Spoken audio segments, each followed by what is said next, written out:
ava aho hantu yarari bona bakazana biwe bompi bajana inzira isubira mu gihugu c'Ibuyuda. Naomi abwira bakazana biwe bompi ati nimugende musubire mu mazu ya banyoko, uhoraho abagirire neza nk'uko mwagiriye neza abahisi bo nanje. Uhoraho abahe mwempi gusubira kubaka ingo mugira abagabo. Arabagumbira baraturikisha bararira. Baramwishura bati batoya batoya, ariko turasubira nayo nawe mwihanga ryanyu. Naomi arabishura ati bakobwa banje nimwisubirira inyuma, niki gitumye mugomba kujana nanje? Hari abandi bana ngifise munda ngo baze babe abagabo banyu. Nimwisubirira inyuma abakobwa banje mwigire, kuko ndenze gucurwa. Iyo mba mvuze ho ndi n'ivyizigiro, ndeke naho noronka umugabo iri joro nyene nkazovyara abahungu. Mbega ivyo vyotuma mubarindira gushitsaho bazokurira? Ivyo vyotuma mureka kurondera abagabo? Byoye kuba bityo bakobwa banje, kuko muntera akagongwe, kuko ukuboko kuhoraho kwaramvuriye kundwanya. Barongera baraturikisha bararira. Orupagumbira inabukwe, ariko Rusi we amugumako akaramata. Naomi aravuga ati raba mugenzawe asubiye mu biwabo no ku mana yabo, nawe subirayo ukurikire mugenzawe. Rusi aramwishura ati reka kunyinginga kuguheba no gusubira inyuma ngo noye kugukurikira, kuko aho uzoja ariho nzorara. Ihanga ryawe niryo rizoba ihanga ryacu, imana yawe niyo izoba imana yanje. Amen. Ndabaramukije mu izina rya Yesu. Reka dusangirire ijambo ritwibutsa ngo twome kuri Yesu. Sinshaka kuvuga ko Rusi ari we yari Yesu canke ari we yari Imana, ariko nakarorero k'abantu bashoboye koma ku bandi, koma ku muntu, nukuvuga kwimatanya nawe akaramata. Nkuko Rusi yabivuze, aravuga ngo woye kunyinginga kuguheba. Rusi amwoma akakaramata, ariko Orupa aramugumbira. Yesu ashimwe. Nimba umuntu yokoma ku wundi canke akamata ku wundi akavuga ngo sindaguheba, akaroro n'akakarusi, aya majambo y'Imana dusomye nasomye guhera haruguru kugira wumve utahure ivyari vyabaye kuri Naomi. Naomi yari yagize ibibazo, agira ingorane zidasanzwe zo gupfakara, zo gupfisha n'abana biwe bose. Mu yandi majambo nta kintu kizima yarasigaranye uretse ko yaragihumeka. Ikindi kintu yarasigaranye cyari igikundiro, nubwo atarabizi. Yabona umengo n'igikundiro yarafise, n'ubuntu bwari kuri we yabona umengo bwaramuvuyeko, ariko burya byari bikiri kuri we. Ariko ibibazo yahuye navyo byaramutumye yiheba, yiyanka. Aravuga ati ubuho nitwa umururazi, nitwa mara, nitwa umururazi. Ariko burya igikundiro n'ubuntu bw'Imana byari bikimuriko. Ubu Naomi rero nta kintu yarafise cyari gutuma Rusi amwomako. Nta kintu yarafise cyari gutuma Rusi avuga ngo ibintu bigaragara nibyo shaka kuvuga. Kuko abenshi barakunda kumata ku bantu, mugabo baviza ico babona kigaragara bashobora gukura ku bandi. Abantu barashobora gukurikira umuntu akamukurikira atari kubera mukunze gose, ariko kubera ikintu amubona ko kigaragara azomukurako akamaro azomugirira. Umuntu akamwomako akavuga ati uyu muntu sinzomuheba, naho vyogenda gute nzomwomako, kubera abona ikintu kigaragara. Hariho umugabo n'abandi bantu, akarorero ni Rusi yakurikiye Naomi ataca muzigako. gusa kubera yari yaramubereye inabukwe, wewe akamubona yamubereye inabukwe mwiza, we yaratahura Rusi ati siwe yatumye umugabo wanje apfa ibyo ari byo byose, siwe yatumye na data bukwe apfa, mugabo hari ikintu yari yaramubonyemwo. Rusi nubwo yari umunyamahanga, nagiye gusanga yari afise amaso y'impwemu, amaso asoma ikintu kiri muri Naomi. Yarabona yuko Naomi ari umunyamugisha, yarabona yuko Naomi ari mu igikundiro, yarabona yuko Naomi ari mu buntu bw'Imana. Icyo majewe nawe tukagira amaso y'impwemu azotubashisha gukurikira abantu bazima, tutaravye ibigaragara ariko turavye ibirengana ibigaragara, turavye iby'impwemu, turavye ubuzima bw'indani, turavye umutima, bikaba ari byo bituma tubakurikira. Haleluya. Imana iturinde gukurikira ibigaragara, ibiboneka. Rero Rusi yaramase kuri Naomi ari umuntu, kandi ntiyarisubire ko atazomuhemukira, ntiyarisubire ko atazomwigarama ikindi gihe kimwe, kandi amukurikiye mu mahanga atari igihugu c'iwabo. Sinzi ko mutahura uku kwizera Rusi yagize, arizera ati jewe uko ndamubona mabukwe, ukuntu ndamubona, ukuntu mbona yubaha Imana, nukuri jewe ndamukurikira. Aramukurikira, agira ukwizera ko inabukwe atazomuhemukira, aragira uku kwizera. Barajana, ariko Orupa atagira amaso y'impwemu. Orupa n'akarorero k'abatagira amaso y'impwemu. Orupa n'akarorero k'abantu bakurikira ibigaragara. Orupa yararavye aravuga ngo uyu arivugiye wenyene ko atazovyara, hanyuma ngo umwana akure ambere umugabo. Nta kintu asubiranye inyuma, nta mugabo ubwiwe afise lota yo kumurondera akavyara, n'uwo mwana avyaye ntiyombera umugabo. Mukama bukwe ivyo avuga nivyo, mbisa nisubirire mu biwacu nje kwironderera umugabo nkuko inabukwe yari karabahanura. Nakaroro k'abantu bakurikira ibigaragara Orupa, nakaroro k'abantu badafise amaso y'impwemu, bakurikira ibiboneka, ntibamenye yuko ibitaboneka ari byo bikwega ibiboneka mu nyuma, kandi bitugirira ikimazi kidasanzwe. Haleluya. Ibitaboneka nivyo bikwega ibiboneka mu nyuma, kandi vy'agaciro kanini ya cyane. Haleluya. Mbega Rusi bimwe bitaboneka vyari muri Naomi, sivyo vyamukwegeye kuronka umugabo Bowazi w'umutunzi. Uretse ivyo gusa, niyavuye avyara aba umuvyeyi mu ruvyaro rwa Yesu. Haleluya. Haleluya. Vyamukwegeye ubutunzi, cubahiro, kuba uzovugwa gushika nuno munsi. Rusi uyu munsi ntituba tumuvuga, kandi iyo bitagenda kurya nibaza ko batabarana mwanditse no kumwandika. Haleluya. Hariho uwundi muntu mbanze ndabaha akarorero k'uwundi muntu yomye ku muntu mugenzi we. Ni umuntu yitwa Itayi, yomye kuri Dawidi. Usomye mu gitabo kigira 2 cya Samweli mu gice cya 15 umurongo duhereye ku murongo wa 18. Igitabo kigira 2 cya Samweli igice cya 15 umurongo wa 18 haravuga ngo nuko abantu biwe bose baramuca imbere. Uwo yari Dawidi, hamwe yari karahunga umuhungu wiwe Abusalomu yamugumukanye, yamukubise kudeta. Nuko abantu bose aha yari karahunga rero bamuca imbere, nabariko barahungana nawe, kandi abakereti, aba n'abanyamahanga, n'abapereti bose, n'abanyegati bose uko ari 600 bari bavuye igati bamukurikiye, nabo baca imbere yiwe. Maze umwami abaza Itayi umunyegati ati mbega wewe niki gitumye ugomba kujana natwe? Subirayo wisabira uwo mwami, kuko uri umunyamahanga wavuye iwanyu wangajwe. Mbega ko waje jo bundi, none uyu munsi noshobora nte kukwemerera kuyererana natwe hirya no hino, ko ngiye kuja ahampaye uburyo hose? Subira inyuma ujane n'abagenzawe, uhoraho akugirira imbabazi, akubera umwizigirwa.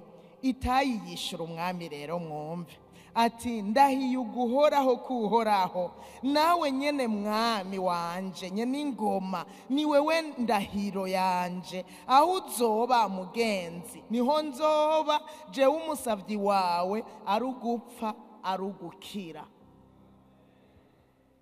Muravyumva? Uyu mugabo yitwa Itayi, umunyamahanga, ntiyari n'uwo mu muryango kwa Dawidi, ntacyo basabasana, ntiyari mwo mwihanga agiwe, yari umunyegati, umunyamahanga. Ariko kubera yaje mu gihugu ahasanga Dawidi ari we mwami, akamubonamo ubuntu bw'Imana, icyo yamubonyemwo hano ntacyo batubwira. Ariko burya Itayi yararavye agira amaso y'imwemu. Ibaza abanyamahanga badusumbya kugira amaso y'imwemu. Agira amaso y'imwemu, arabona muri Dawidi ikintu kidasanzwe, abona muri Abusalomu akanagahungu kagumutse, ibeco bizozima bizohera. Ariko abona muri Dawidi umugabo adasanzwe, umugabo w'Imana, umwami adasanzwe. Aravuga ngo naho bigenze uku, umuhungu wiwe akaba mwigaramye, umuhungu wiwe akaba mukuye ku nganji, akaba mugumukanye, ibyo ari byose uyu mugabo sindamuva inyuma. Ngo hari haheze igihe gito bavuye igati, bavuye mu gihugu cy'iwabo, hanyuma abonye Dawidi ahunze nawe aramukurikira, kuko yari yabonye ko ari we mwami, ari udasanzwe, aramukurikira. Amaze kumukurikira rero twasomye yuko Dawidi yamwinginze ati nawe uraje, iki gihe gituma zuje mu gihugu, jewe ngiye kuyerera irya nino, wewe twojana gute? Ndakwinginze wisubirire mu gihugu usabe urya muhungu wanje. Aramurahira, aramubwira aya majambo akomeye. Reka ndayasubire mu murongo wa 21. Itayi yishura umwami ati ndahiye uguhoraho kuhoraho agira indahiro, nawe nyene mwami wanje nyene ingoma ni wewe ndahiro yanje, aho uzoba mugenzi niho nzoba jewe umusavyi wawe arugupfa arugukira. Ibaze ibi n'abagabo n'abagore hariho abatabisezerana, hariho abapfa kuvuga ngo reka dusezerane mugabo arugupfa arugukira. Si benshi. Uyu aramwomako, aramumatako.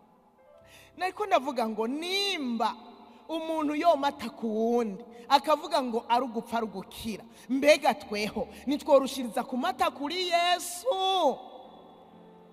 Nimwumva ko tworushiriza kumata kuri Yesu? Niba umuntu yomata ku muntu ahemuka, niba umuntu yomata ku muntu apfa, erega umuntu ashobora kudahemuka agapfa n'ukuri nyene wamukunda wari waramumaseko agapfa agaguca mu myanya y'intoke nyene, kandi ntacyo uhindura nta na kimwe.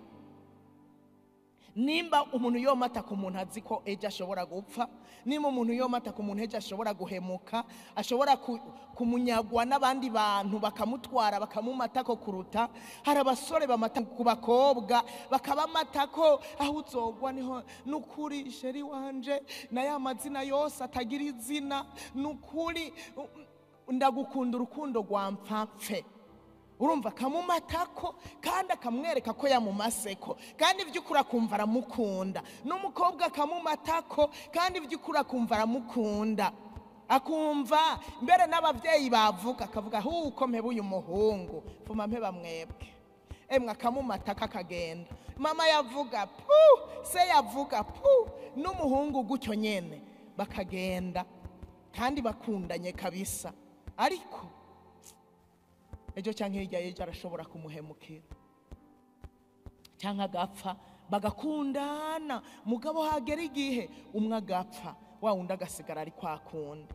Ariko ubu Yesu wacu, igituma dukwiye kumumatako kirahari, igituma dukwiye kumwomako kirahari, igituma dukwiye kutamuvako kirahari. Icyambere ntahemuka, yitwa ntihemuka, n'umwizigirwa ibihe byose, ahora ari umwizigirwa ibihe byose. Twebwe tutamuhemukiye we ntaduhemukira, twebwe tutamutaye we ntaduta. Nukuvuga ngo dukwiye koma ku mana yacu, twome kuri Yesu, twome ku mana yacu. Icyo vyodusaba cyose tugitange. Nimba umukobwa yovuga ngo je mfuma mpeba abavyeyi ahuko bambuze uyu muhungu, umuhungu ati jewe ahuko bambuze uyu mukobwa mfuma mpeba abavyeyi, mugabo ndamumata koto. Ibaze umuntu, umwana w'umuntu. None tweho nigiki kitubuza kumata kuri Yesu? Ikiguzi cyose vyodusaba, nimwumva ko dukwiye kumata kuri Yesu. Biguma canke vyoroha, nimwumva ko dukwiye kumwomako. Ku murango no mwijoro, nimwumva ko dukwiye kumugumako, kuko numwizigirwa, kuko nahemuka. Wewe vya bindi twavuga Rusi byari binyegeje atabona, wewe anyegejemwo ubutunzi bwose bw'imwemu n'ubw'umubiri. Haleluya. Abantu turashobora kubakunda tukabamatako, mugabo ivy'imwemu nibabiduhe uko bikwiriye. Ivy'imwemu nitubibaronkeko, akaguha amafaranga mugabo ntaguhe ijambo ry'ukuri, ivy'imwemu biguhaza, biguha amahoro. Nivyo erega urashobora kuba ufise mugabo umukunda, umumaseko kabisa, mugabo ataguha ivy'imwemu. Ariko Yesu we ni wamwomako, azoguha ivy'imwemu. Haleluya. Eka si ivy'imwemu gusa, ni wamwomako azoguha n'ivyo umubiri. Haleluya. Haleluya. Yesu ashimwe. Twome kuri Yesu, twifatanye nawe akaramata. Yesu ashimwe cyane. Koma ku muntu canke kumata ku muntu nukumuguma hafi, so kuguma mufatanye nyene nka kurya ibifatanijwe na superglue canke, ariko nukumuguma hafi. Kukoma ku Mana rero habisigura yuko utegerezwa gupanga umwanya wawe uko bishoboka kose, kugira ngo ushobore kuba hafi y'Imana uko akanya kose gashoboka. Erega twibuke yuko abo dukunda tubaba hafi. Nivyo canke sivyo? Abo dukunda murabana hafi, n'akanya gaheze mutari hafi na hafi, wumva umukumbuye, uramubaza amakuru, uramutelefona, ukamwandikira, uraja kumuraba ugatera intambuko. Iyo atari uwo mubana hafi ugatera intambuko, kugira ngo mushobore kugumana hafi na hafi. Rero kukoma ku Mana nukurondera umwanya ushoboka, umwanya mwinshi ushoboka mwiza cyane, kugira ngo mugumane hafi na hafi. Uwo mwanya rero kugira uronke, nimuhave mwibaza ngo biranoroshe. Haleluya. Haleluya. Nimuhave mwibaza ngo biranoroshe kugira uronke uwo mwanya. Birasaba ikiguzi. Yesu ashimwe. Birasaba ikiguzi. Birasaba guhindura ingendo. Birasaba kugira ngo wimatanye n'Imana, hari ivyo wimaturako, hari ivyo widetashako, kugira ngo wiyatashe ku Mana. Hari ivyo widetashako, ivyo wibaza ko bidasaba ikiguzi.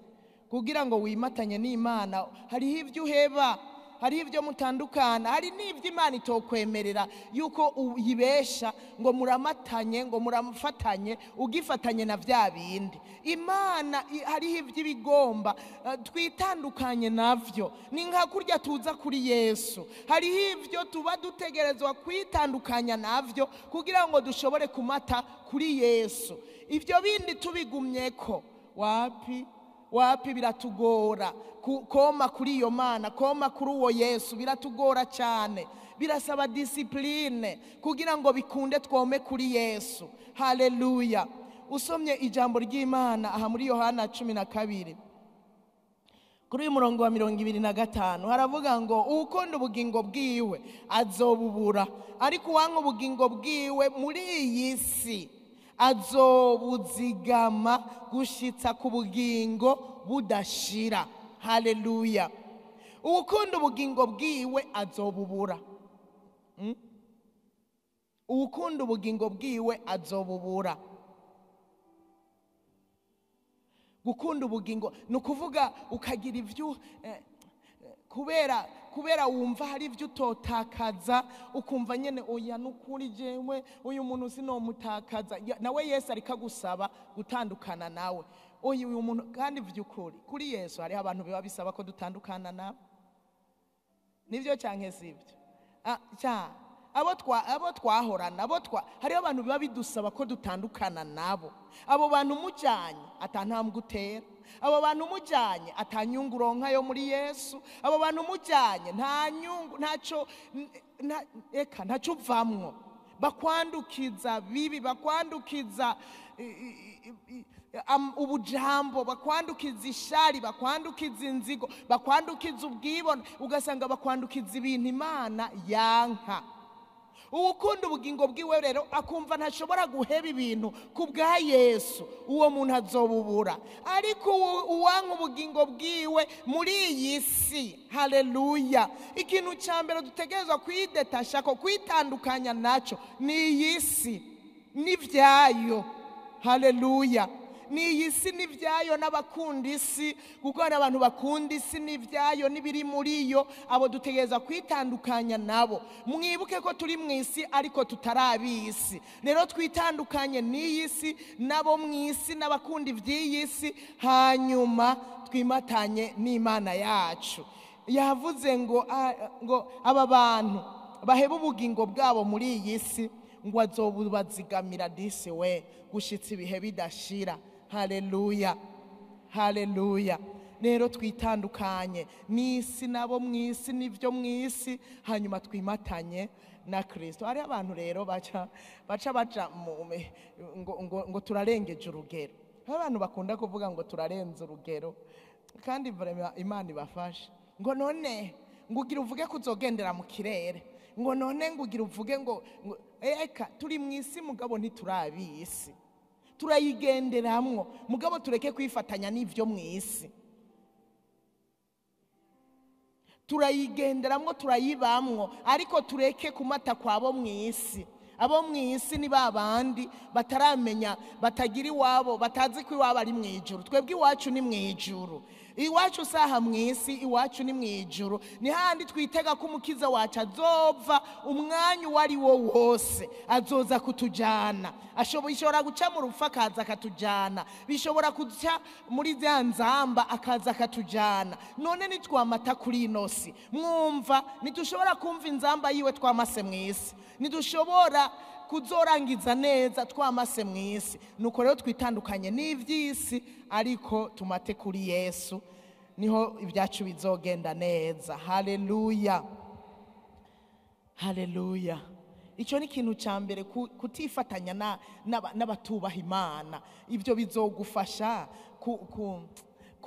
kumata kuri Yesu neza ni wirinda kwifatanya n'abatubaha Imana ikigira kabiri wimatanye n'ijambo ry'Imana niho bizokunda kumata ku Mana wimatanye n'ijambo ryiwe urisoma uririmbure ku murango no mwijoro niko Yosuwa yabwiwe niho ibyawe bizogenda neza ukagira amahirwe burya wifatanije n'ijambo ry'Imana uragira amahirwe nivyo uragira amahirwe kuko uko usoma ijambo ry'Imana ukaririmbura rigushira ku rutonde rirakwigisha ejo rikaguhana ejo likagutunganya ugasanga warahindutse arega burya dutunganwa n'ijambo ry'Imana hamwe abantu bakubaza mbati habaye iki bati ni kubwa Yesu mugabe babyaciye mwijambo Yesu si waza ngo agirirwa oya bica mwijambo ni wamata kwijambo nukuri uzomererwa neza ugira amahirwe uzura risoma ariko si byo gusugiyumvire ko ibyo rigusavye guheba ubihebe ibyo bigusavye gukora ubikore ijambo ry'Imana ni ryiza niryaza riguhana uvyemere uhanwe n'ijambo bizogenda neza ikindi kigira gatatu kwimatanya n'amasengesho ni wimatanya n'amasengesho uzoba wifatanije n'Imana gusenga noneho nivyo biza bikadufatanya n'Imana murazi ko gusenga nakanya ko kuganira n'Imana nakanya ko kumuba hafi buryo umuntu arondera imyanya myinshi yo gusenga na n'uyu mwanya nyene tuba turiko turaha Imana, wo kubana nawe, wo kuganira nawe. Iyo upfukamye mu cyumba buryo wari umwanya wo kubana nawe, nubumubonesha amaso y'umubiri, ariko muba muriko muraganira muri kumwe nawe. Ube rero umuntu wifatanya n'amasengesho, waho uzoba uri kurifatanya n'Imana yacu. Haleluya.